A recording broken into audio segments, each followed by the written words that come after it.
At 89, Robert Redford finally tells us about Paul Newman. Robert Redford was born Charles Robert Redford Jr. on August 18, 1936, in Santa Monica, California. He grew up in a regular family. His mom, Martha Hart, drew pictures for work and taught him to love art. His dad, Charles Robert Redford Sr., worked with chemicals in a lab and helped keep Robert grounded. Growing up in Southern California, Robert saw all the cool stuff about Hollywood, which made him want to be in movies someday. Robert's school days were really important too. He went to Van Nuys High School, where he loved acting in school plays and trying different creative things. After high school, he went to the University of Colorado, where he first studied how to design buildings. But he really loved acting more than anything else. So he went to a famous acting school called the American Academy of Dramatic Arts in New York City. This school was really good and had teachers who saw that Robert had special talent. Robert started acting on TV and in small movie parts in the late 1950s and early 1960s, but it was in the late 1960s and 1970s when he became a real movie star. His big break came in a movie called Butch Cassidy and the Sundance Kid in 1969. He acted with Paul Newman in this movie. People loved it.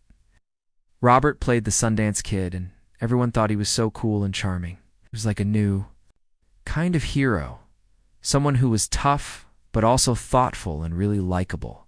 He kept making great movies like The Sting in 1973, All the President's Men in 1976, and Out of Africa in 1985. These movies showed that Robert could play many different kinds of characters in all sorts of stories. Robert didn't just act in movies. He also started making his own movies and helped other people make theirs too. In 1980, he started something called the Sundance Institute. This was a special group that helped new movie makers who didn't have much money or fame yet.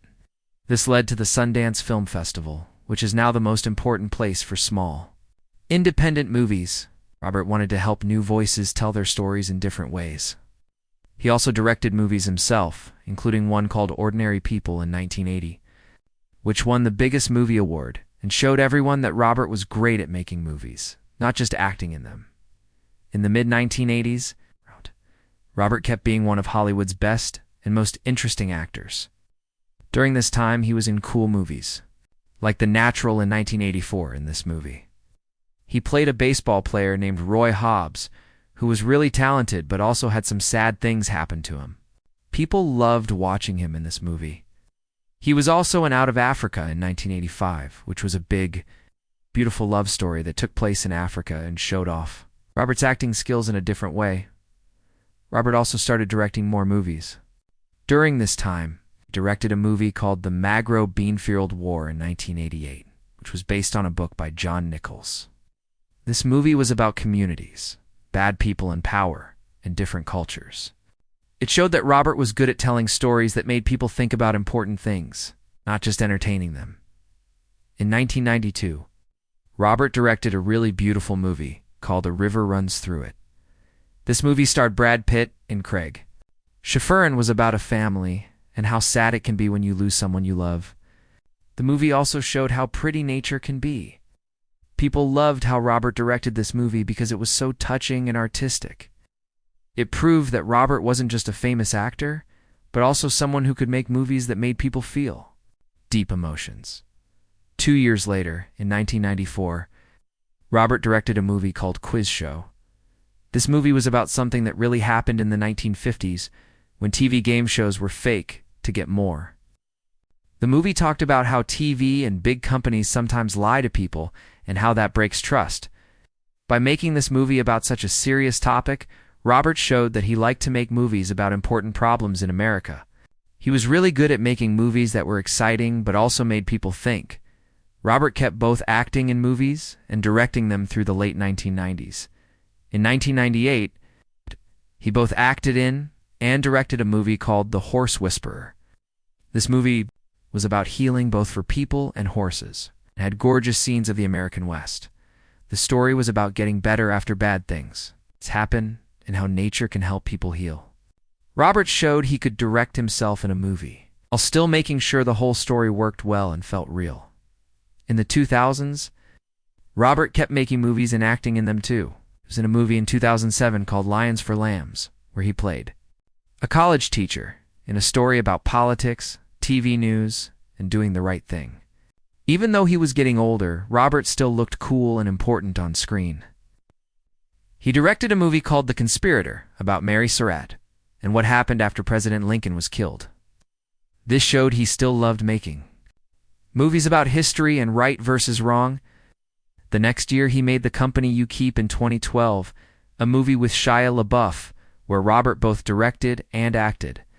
The movie was about political activism, secrets, and being responsible for your actions.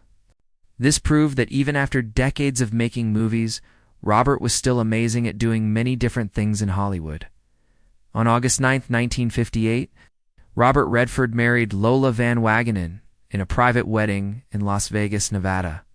This was the start of a long and complicated marriage that would last for many years. They picked Las Vegas because they wanted privacy and because it was easy to get married there quickly and quietly, which Las Vegas was already famous for in the 1950s. To celebrate with their families and friends in a nicer way. They had a second party at Lola's grandmother's house on September 12th of the same year. This let their close family members join the celebration and make special memories. Robert and Lola had 4 children together, and each child had their own special story. Their first baby, Scott Anthony Redford, was born on September 1st, 1959, but very sadly died when he was only 2½ months old on November 17th, 1959. He died from something called sudden infant death syndrome. Scott was buried at Provo City Cemetery in Provo, Utah, and losing him made Robert and Lola very sad and always remember him with love. Their second child, Shauna Jean Redford, was born on November 15th, 1960.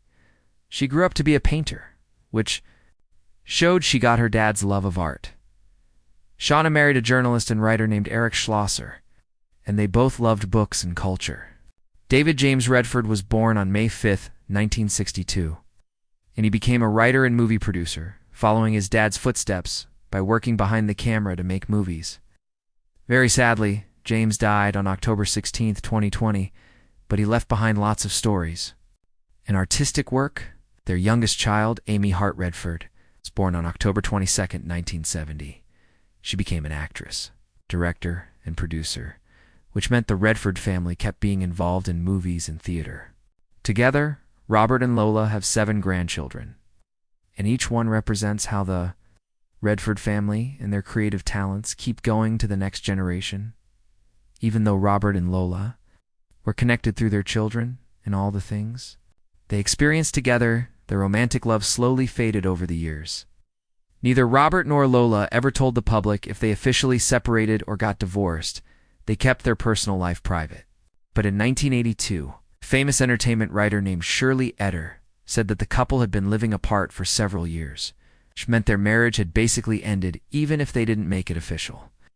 Almost 10 years later, Parade magazine showed how unclear their marriage status was by saying in 1991, "It is unclear whether the divorce has been finalized." This showed how Robert and Lola kept their personal business private even though Robert was very famous. On July 11th, 2009, Robert Redford started a new part of his personal life when he married his longtime girlfriend Sybil Schogers in a wedding at the fancy Louis C. Jacob Hotel in Hamburg, Germany. Schogers was an artist herself and had moved in with Robert in 1996 at his home in Sundance, Utah. She became a really important part of his personal and creative life. Their marriage showed a grown-up partnership built on respecting each other, loving art and culture together, and really understanding each other's lives after both had lots of experiences in previous relationships. Getting married later in Robert's life showed that he still wanted companionship, love, and stability. Reminded people that behind his famous public image as a legendary actor, director, and philanthropist, he was still a regular person who wanted love. At the age of 89, Robert Redford is one of Hollywood's most long-lasting and famous stars.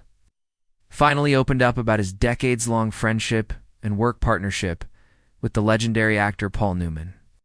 Robert's thoughts give us a rare and personal look into how deep their friendship was, a connection that went way beyond just making movies together. When Robert talked about Paul, he didn't hold back. He spoke honestly and with the kind of understanding that only comes from a lifetime of shared experiences and respecting each other. Paul was the kind of person who made everyone around him better, Robert said. Remembering how naturally charming and humble Paul was both when making movies and in regular life, he talked about how even when Paul was super famous, he never let success make him forget about being a good person or being generous to others. Robert's words showed not just that he admired Paul, but that he had deep personal love for him, the kind of rare friendship that gets formed when you're dealing with all the pressure of Hollywood and working together to make movies. Robert also thought about what made their work together so special. We had this unspoken understanding on set, he explained, talking about how respecting each other let them push each other to be more creative while still having fun together, which made long days of filming feel easy. He remembered all the hours they spent talking about their characters, making up scenes on the spot, and challenging each other to act better, not to win awards, but because they loved making movies.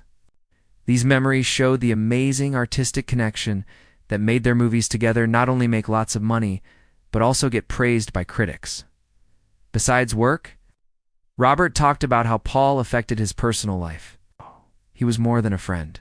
He was like a brother, he said, talking about the personal support, advice, and quiet encouragement that defined their decades-long relationship.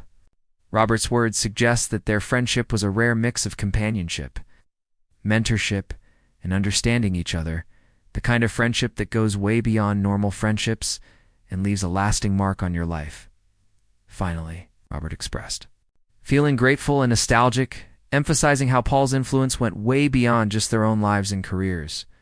Paul taught me that success is measured by kindness, integrity, and the impact you have on people, Robert said, showing how Paul's legacy isn't just about movies, but about being a good human being. By opening up at this late stage in his life, Robert has given fans, historians, and other actors a treasured look into the life of one of Hollywood's greatest duos. It's a story about friendship, artistry, and lasting respect that continues to touch people decades after their first movie together.